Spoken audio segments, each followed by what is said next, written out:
महाराष्ट्रामध्येही तुमच्या सर्वांच्या आशीर्वादामुळे आपलं सरकार स्थापन झालं आणि महाराष्ट्रात या सरकारच्या माध्यमातून सामान्य माणसाच्या जीवनामध्ये परिवर्तन करणारी कामं आपण सुरू केली।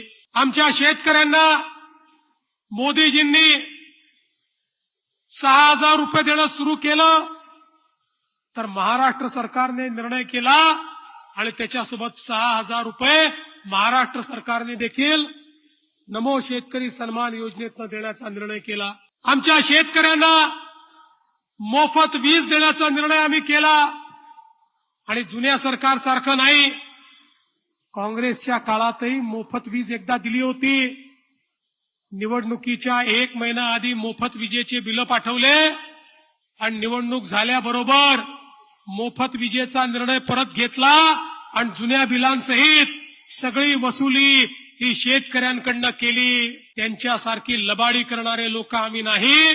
शेतकऱ्यांना मोफत विजेचा केवळ आश्वासन नाही, मोफत वीज आम्ही दिली आणि जोपर्यंत भाजप, शिवसेना, राष्ट्रवादी महायुतीचं सरकार आहे, आमच्या शेतकऱ्यांना मोफत वीज मिळतच राहील, हा आमचा निर्धार आहे।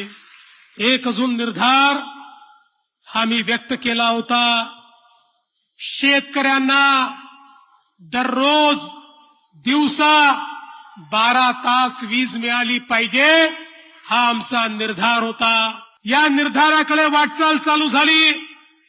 आता महाराष्ट्रामध्ये 76% शेतकऱ्यांना आम्ही दिवसा वीज देणं सुरू केलंय। आता 8 तास देतोय, लवकरच 100%ला पोहोचू। 8 तासाचे 10 तास करू आणि त्यानंतर 12 तास करू। पण आज 76%। पूर्वीच्या काँग्रेसच्या सरकारमध्ये आम्ही पण मागणी करायचो, शेतकऱ्याला दिवसा वीज द्या, तर आम्हाला विधानसभेत उत्तर मिळायचं, आपलं इन्फ्रास्ट्रक्चरच याकरता तयार नाही, शेतकऱ्यांना रोज सकाळी वीज दिवसाच देता येत नाही, अर्धे दिवस दिवसा आणि अर्धे दिवस रात्री। पण आपण सौर कृषी वाहिनी योजना राबवली आणि आज 76% शेतकरी दिवसा 12ही महिने वीज घेतायत। लवकरच 100% शेतकऱ्यांना वीज देऊ आणि मग 8 वरनं 12 तासावर देखील आम्ही पोहोचू।